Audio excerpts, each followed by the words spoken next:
الحمد للہ رب العالمین، الصلاۃ والسلام علی سید الانبیاء والمرسلین وعلی آلہ واصحابہ اجمعین، اما بعد۔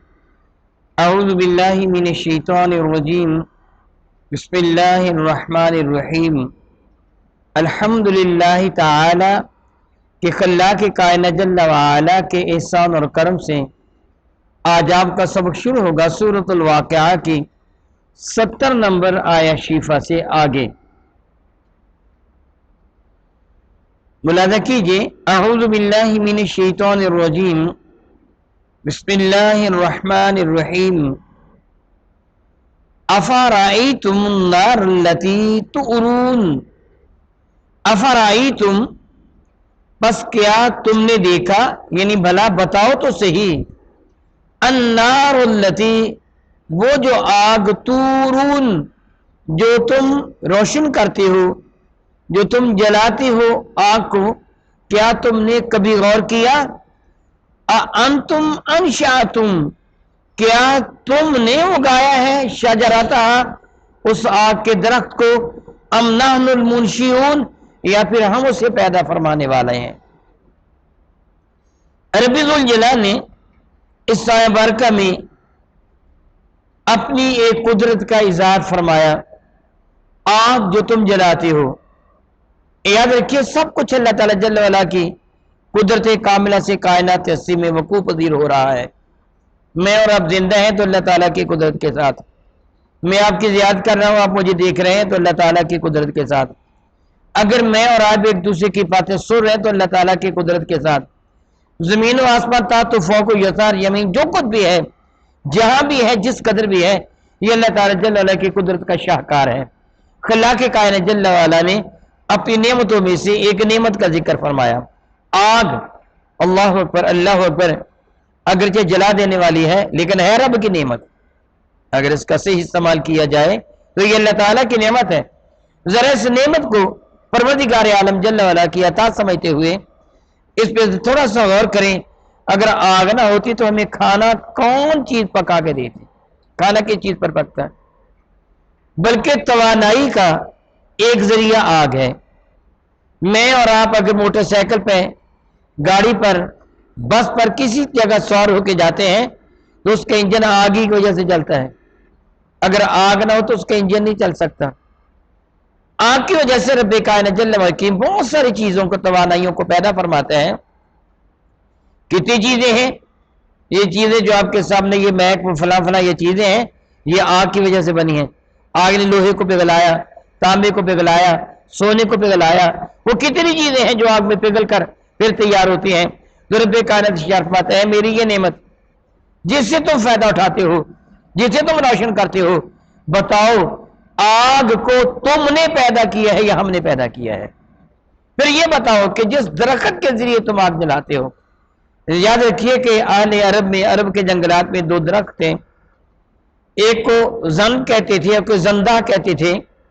وہ یہ درخت سرسبز و شاداب ہوتے، ایک درخت کی شاخ کو دوسری شاخ پر رگڑا جاتا تو اسے آگ نکلا کرتی تھی، جس کا ذکر سورہ یاسین شیفہ میں بھی ہو چکا ہے۔ آگ نکلتی تھی، وہ درخت مراد لینے۔ یہ وہ درخت نہ بھی ہو، آگ لکڑی کو جلاتی ہے اور لکڑی کے جلنے سے آگ پیدا ہوتی ہے۔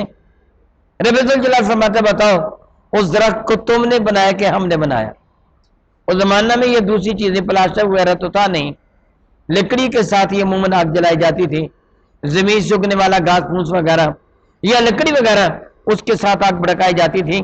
اللہ تعالیٰ فرماتا ہے اگر اس کو بھی میں مٹی کی طرح بنا دیتا، پتھر کی طرح بنا دیتا، لوہے کی طرح بنا دیتا، تو پھر تمہیں چیزیں پکانے کے لیے آگ کہاں سے میسر آتی؟ بتاؤ آگ کو کس سے بنایا اور اس درخت کو کس سے بنایا جس کے ذریعے تم آگ جلاتے ہو؟ لا محالہ تمہیں ماننا ہوگا۔ ارشاد فرماتے ہیں، انتم انشأتم شجرتہ کیا اس کے درخت کو تم نے پیدا کیا، ام نحن المنشئون یا پھر ہم پیدا کرنے والے ہیں؟ یقین بالیقین اللہ تعالیٰ ہی پیدا فرمانے والا ہے۔ ارشاد فرماتے ہیں، نحن جعلناها تذکرہ بے شک ہم نے اس کو تمہارے لیے ایک نصیحت کی شے بنا دیا۔ قبل یہ بات میں کہہ چکا ہوں وہ چیزیں جو ہماری زندگی کے لیے، ہماری حیات کا پہیہ چلانے کے لیے ضروری ہیں، جن کے بغیر ہماری زندگی ختم ہو جائے گی. بس ہوا ہے، پانی ہے، ہماری زندگی کے لیے ضروری ہے. آگ بھی اسی طرح، یہ بھی ہماری زندگی کے لیے ضروری ہے. اگر رب کائنات جل وعلا اپنی رحمت نازل فرمائے تو یہ ساری چیزیں اللہ تعالیٰ کی رحمت بن جاتی ہیں. ہم سانس لیتے ہیں تب زندگی کی یہ گاڑی آگے بڑھ رہی ہے. اگر ہم پانی پیتے ہیں پھر ہمیں زندگی میسر آتی ہے. پانی ختم ہو جائے، انسان، حیوان، درند پرند تو کیا، وہ درخت بھی سوکھ جائیں گے. ہر چہار جانب خشکی ہی خشکی ہوگی، تری کا نام و نشان تک نہ ہوگا اگر پانی میسر نہ ہو. اسی طرح آگ نہ ہو، کتنے ہمارے کاروبار ہیں جو ٹھپ کے رہ جائیں گے. یہی چیزیں جو ہمارے لیے رحمت ہے، نعمت ہے، اللہ تعالیٰ چاہے تو یہی چیزیں ہمارے لیے عذاب بن جاتی ہیں. وہ جو اپنے دامن میں زندگی کا پیغام لے کے آتی ہیں، معجزہ لے کے آتی ہیں، وہی چیزیں موت کی وہ ایلچی بن کے آ جاتی ہیں. زیادہ پانی آ جائے تباہی و بربادی ہے، تیز ہوا آ جائے، جکڑ چلے، تباہی و بربادی ہے، آگ کنٹرول سے باہر ہو جائے، تباہی و بربادی ہے. گویا جس طرح پانی اللہ کی نعمت ہے اگر حد کے اندر ہو، آگ اللہ کی نعمت ہے اگر چولہے کے اندر ہو. اگر باہر پھیل جائے تو ساری چیزیں تباہی و بربادی کا سبب بن جاتی ہیں. اللہ تعالیٰ فرماتے ہیں ہم نے ان چیزوں کو تمہارے لیے ایک تذکرہ بنا دیا، ایک یادگار بنا دیا. وَمَتَاعًا لِلْمُقْوِينَ، وَمَتَاعًا، اور یہ متاع ہے، مال و متاع ہے، لِلْمُقْوِينَ، ان لوگوں کے لیے کہ جو مسافر ہیں. اقوا، جو سفر کرنے والے ہیں، یعنی عام لوگوں کے لیے، سب کے لیے آگ ضروری ہے، لیکن وہ جو مسافر ہیں ان کے لیے زیادہ ضروری ہوا کرتی تھی. وہ رب کی فرماتے یہ ساری چیزیں درخت ہیں یا وہ پہلی چیزیں جن کا تذکرہ کیا جا چکا ہے یا آگ ہے، یہ ساری کی ساری چیزیں اے ایمان والو، اے انسانوں، تمہارے لیے رب کائنات کی نعمتیں ہیں. فرماتے ہیں اللہ کے کائنات جل والا فسبح، پھر تو پہ لازم کیا ہے کہ تو تسبیح بیان کر، سبحان اللہ کہہ. تو تسبیح کا معنی کیا ہوتا ہے؟ اللہ تعالیٰ جل وعلا کی اس عظمت کا اظہار کرنا جس پہ اللہ تعالیٰ کے ساتھ کوئی بھی شریک نہیں ہے. سبحان اللہ کو تسبیح کہا جاتا ہے. اللہ تعالیٰ جل حکیم کی تسبیح بیان کرنا، جس طرح آپ قبل ازیں سن چکے ہیں، اللہ تعالیٰ کو یہ عمل بڑا محبوب ہے. رب کائنات نے قرآن کریم فرقان حمید میں متعدد جگہ تسبیح بیان کرنے کا حکم دیا. فسبح، تسبیح بیان کیجئے. سبح للہ، تسبیح ہے رب کائنات جل وعلا کے لیے، اور یہ اللہ تعالیٰ جل وعلا کے حضور اس قدر محبوب عمل ہے سبحان اللہ کہنا کہ میرے اور آپ کے آقا کریم صلی اللہ علیہ وسلم ارشاد فرماتے ہیں سبحان اللہ تملا المیزان، جو بندہ اللہ تعالیٰ کی رضا کی خاطر محبت و عقیدت کے ساتھ سبحان اللہ کہتا ہے، اللہ اتنی نیکی عطا فرماتا ہے کہ میزان عدل کا ایک پلڑا نیکیوں سے بھر جاتا ہے. اور اس پلڑے کی کیپیسٹی کتنی ہے، اس میں کتنی شے سما جاتی ہے. میرے کریم آقا سلر بن شاف میں حدیث سے برکہ ہے، ساتوں زمینیں ساتوں آسمان اس کے ایک پلڑے میں آ جاتے ہیں، اور سبحان اللہ کہنے والے کو اتنی نیکیاں ملتی ہیں، وہ سارا پلڑا جو سمجھے زمین و آسمان کے برابر نیکیاں لفظ سبحان اللہ کہنے سے مل جاتی ہیں. اللہ تعالیٰ کی تسبیح کرنے سے والحمدللہ تملان، سبحان اللہ کے ساتھ الحمدللہ کہہ لیتے ہو تو میزان عدل کے دونوں پلڑے نیکیوں سے بھر جاتے ہیں. اور تملاؤ ما بین السماوات والارض، یہ اتنی نیکیاں تمہیں میسر آتی ہیں کہ سطح زمین سے لے کے آخری آسمان کے آخری کنارے تک ساری خلا و فضا نیکیوں سے بھر جاتی ہے. یہ رب کی تسبیح اور حمد کرنے کا اجر ملتا ہے. نبی کریم ارشاد فرماتے ہیں فسبح باسم ربک العظیم، تو تسبیح بیان کر اپنے پروردگار کی جو بہت ہی عظمت والا ہے. جب یہ آیا برکہ نازل ہوئی تو میرے اور آپ کے کریم آقا رب الجلال کے محبوب تاجر اربوجم شفیع معظم رحمت عالم نے ارشاد فرمایا اس کو اپنے رکوع میں رکھ لو، اس آیا بارکہ کو اپنے رکوع میں رکھ لو کہ اللہ تعالیٰ فرماتے ہیں فسبح، پھر تو تسبیح بیان کر باسم ربک العظیم، اپنے رب کے نام سے، وہ رب جو بڑی عظمت والا ہے. تو میرے نبی کے حکم کے مطابق ہم نے اسے رکوع میں رکھا. سبحان ربی العظیم پڑھتے ہیں. سبحان ربی العظیم اس صاحب برکت سے ہے، وہ ماخوذ ہے. میرے کریم آقا رسول عربی شفیع معظم نے ہمیں یہ حکم دیا. اللہ کے کائنات جل وعلا ارشاد فرماتے ہیں فلا اقسم بمواقع النجوم، اور میں اللہ رب العزت جل وعلا قسم اٹھاتا ہوں وہ جگہ کی جو جگہ ستاروں کے مسکن ہے، وقوع پذیر ہونے کی جگہ جو ستاروں کے مسکن ہے، جہاں ستارے ہیں میں ان کی قسم اٹھاتا ہوں. بعض مفسرین کرام نے اس کتاب نقل فرمایا میرے اور آپ کے آقا ربی ذوالجلال کے محبوب حضور نبی محتشم رحمت عالم صلی اللہ علیہ وسلم کا ارشاد گرامی قدر ہے اصحابی کالنجوم، میرے صحابہ ستاروں کی مانند ہیں. وہ مفسرین کرام فرماتے ہیں گویا رب کائنات نے اپنے محبوب کے غلاموں کی قسم اٹھائی ہے. جس طرح اللہ تعالیٰ نے میرے کریم آقا رسول عربی کی خوراک کی 3 حضور انجیر تناول فرماتے تھے، زیتون تناول فرماتے تھے، والتین والزیتون وطور سینا وہذا البلد الامین، اور مجھے اس امن والے اس محبوب کے شہر کی قسم ہے. یا جس طرح لا اقسم بہذا البلد وانت حل بہذا البلد، محبوب مجھے قسم ہے شہر مکہ کی، اس لیے قسم اٹھا رہا ہوں کہ وانت حل بہذا البلد، کہ تم اس شہر میں رہتے ہو. گویا حضور کے قدم جس شہر میں لگے رب کائنات و شہر کی گلیوں کی قسم اٹھا لی. اسی طرح علماء فرماتے ہیں کہ جن کا تعلق میرے نبی کے ساتھ ہو گیا وہ آسمانی ہدایت کے ستارے ہیں، رب کائنات نے ان کی قسم اٹھائی ہے. اور اکثر مفسرین کرام نے وہی کچھ فرمایا جو میں پہلے عرض کر چکا ہوں کہ رب کائنات نے قسم اٹھائی ہے ان مواقع کی، ان جگہوں کی کہ جس جگہ ستارے موجود ہیں. ارشاد فرماتے ہیں وَإِنَّهُ لَقَسَمٌ، بے شک یہ جو قسم ہے نا لَوْ تَعْلَمُونَ عظیم، اگر تم جانو تو بہت بڑی قسم ہے، بہت بڑی قسم ہے. اسی لیے علماء کرام فرماتے ہیں کہ اس سے صحابہ کرام کو مراد دینا زیادہ مستحسن ہوگا، کیونکہ اللہ تعالیٰ نے اس کو بڑی عظمت والی قسم کہا ہے، اور صحابہ کا درجہ بارگاہ رب العزت میں بہت عظیم ہے میرے نبی کی وجہ سے. ارشاد گرامی قدر فرماتے ہیں اِنَّهُ لَقُرْآنٌ کریم. جواب قسم کیا ہے؟ رب کائنات نے یہ قسم اٹھا کر جو جواب دیا ہے، قسم کس بنا پہ اٹھائی؟ اللہ فرماتا ہے مجھے قسم ہے یہ قرآن بڑا ہی کریم ہے. سبحان اللہ تعالی و بحمدہ. اللہ جو قرآن کا نازل فرمانے والا وہ بھی اللہ کریم، جس نبی پہ نازل ہو وہ بھی نبی کریم، اور جو جبریل لے کے آئے وہ جبریل امین، جو نازل ہوا وہ بھی قرآن کریم. سبحان اللہ تعالی و بحمدہ. علماء کرام ارشاد فرماتے ہیں سخاوت عربی زبان کا لفظ ہے، جواد جود و سخا عربی زبان کا لفظ ہے، کریم عربی زبان کا لفظ ہے. یہ سارے کے سارے اسخیا کے لیے، سارے کے سارے سخیوں کے لیے استعمال کے ہوتے ہیں. وہ فرماتے ہیں سخی، سخا، سخی اس شخص کو کہا جاتا ہے کہ جو اللہ تعالی جل وعلا کی رضا کی خاطر اپنے مال و دولت سے یا اللہ تعالیٰ کی عطا فرمودہ نعمتوں سے خرچ کرتا ہے.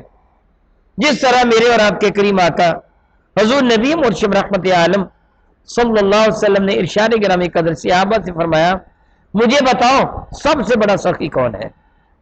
حضور نے صحابہ سے فرمایا مجھے بتاؤ سب سے بڑا سخی کون ہے؟ تو صحابہ نے کیا اللہ و رسولہ عالم، اللہ جانتے ہیں اور اللہ کے رسول جانتے ہیں کہ کائنات ہستی میں سب سے بڑا سخی کون ہے. تو میرے نبی نے ارشاد میں سنو کائنات ہستی میں سب سے بڑا سخی اللہ تعالیٰ ہے. پوری کائنات میں جو سب سے بڑا سخی ہے وہ اللہ تعالیٰ ہے. اللہ تعالیٰ کے بعد سب سے بڑا سخی میں مصطفیٰ ہوں. اللہ تعالیٰ کے بعد سب سے بڑا سخی میں ہوں، اور میرے بعد سب سے بڑا سخی وہ ہے جو میرے علم کو حاصل کر کے پھر آگے پھیلائے. جس قدر زیادہ پھیلانے والا ہوگا اسی قدر سخی ہوگا.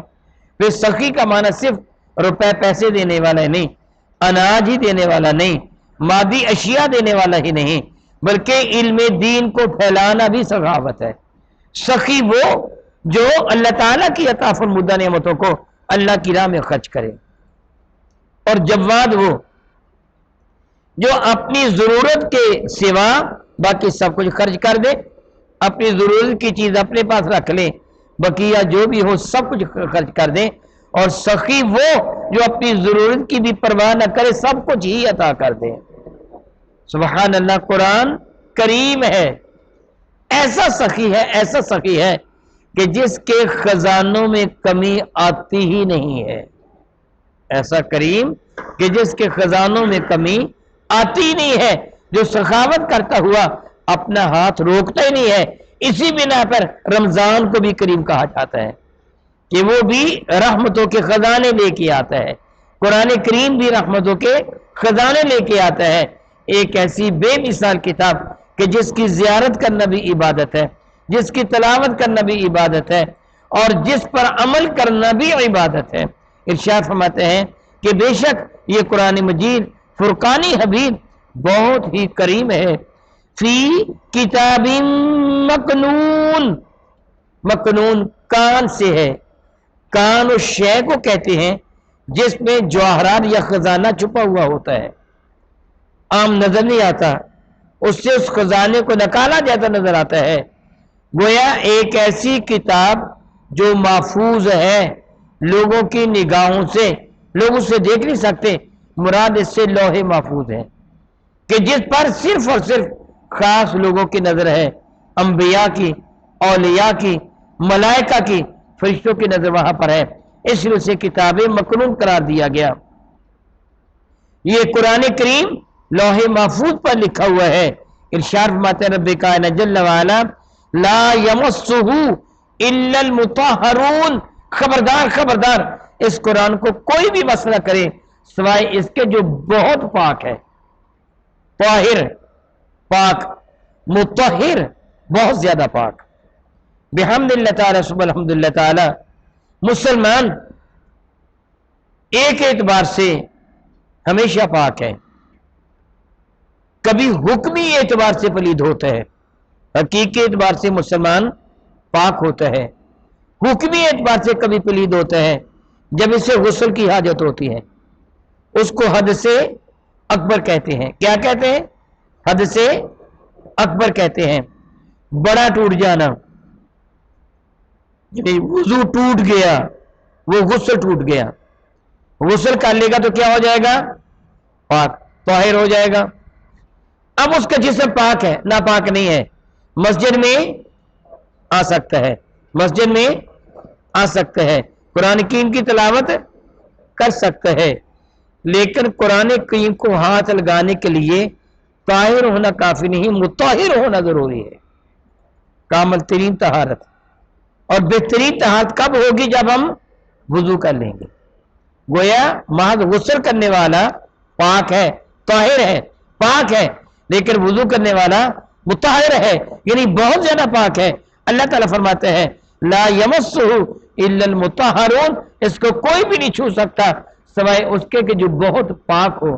یہ آیت مبارکہ حضرت سیدہ ام جمیل، حضرت سیدہ فاروق اعظم کی ہمشیرہ نے تلاوت کی تھی، جب حضرت سیدہ فاروق اعظم نے اپنے بہنوئی حضرت سعید بن زید کو مارا تھا، ان کے جسم انور سے خون بہنے لگا تھا، ہمشیرہ راستے میں مزاحم ہوئی تھی، حضرت سیدنا فاروق اعظم کے ایمان لانے کا واقعہ، اور آپ نے پھر پوچھا تھا اپنی بہن سے تم کیا پڑھ رہے تھے؟ آپ کی بہن نے الحمدللہ تعالی، ایمان اس چیز کا نام ہے، کتنی جرأت تھی، کہنے لگی عمر تم پلید ہو، اور یہ وہ کتاب ہے جس کو پاک لوگوں کے سوا کوئی بھی نہیں چھو سکتا، پہلے غسل کرو پھر میں تمہیں بتاؤں گی وہ کتاب کیا ہے۔ تو حضرت سیدنا فاروق اعظم اس دن ایمان لے آئے تھے۔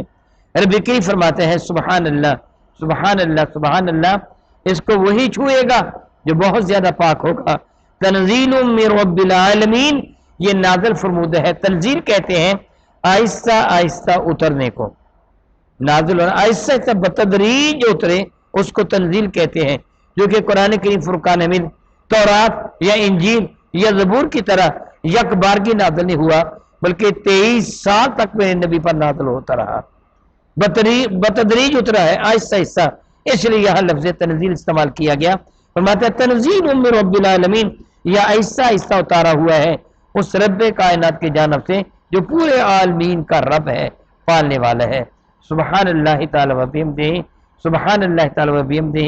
گویا قرآن مجید فرقان مجید رب نے نازل فرمایا، اور آپ قبل ازیں متعدد مرتبہ رب کا معنی سن چکے ہیں کہ بتدریج اوج کمال تک لے جانے والا، تربیت فرمانے والا۔ تربیت فرمانے والے نے اس قرآن کو تربیت کی کتاب بنا کے بھیجا، میرے نبی کو تربیت دینے والا محبوب بنا کے بھیجا۔ الحمدللہ تعالی ثم الحمدللہ تعالی، ہمارے پاس یہ آئین اور قانون اور تربیت کی کتاب بھی ہے، تربیت دینے والے معلم کائنات محبوب مکرم کا نام لے کرتی ہے۔ رب کائنات کے دربار مقدس میں دعا کرتا ہوں کہ اللہ کے کائنات جل والا اس رسول رحمت کے صدقہ سے ہمیں قرآن مجید فرقان مجید صحیح ترین طریقے سے سمجھنے پھر اس پر عمل کی توفیق و ہمت عطا فرمائے، آمین ثم آمین۔ او کما قال اللہ تبارک و تعالی واللہ تعالی اعلم باسرار کتابہ۔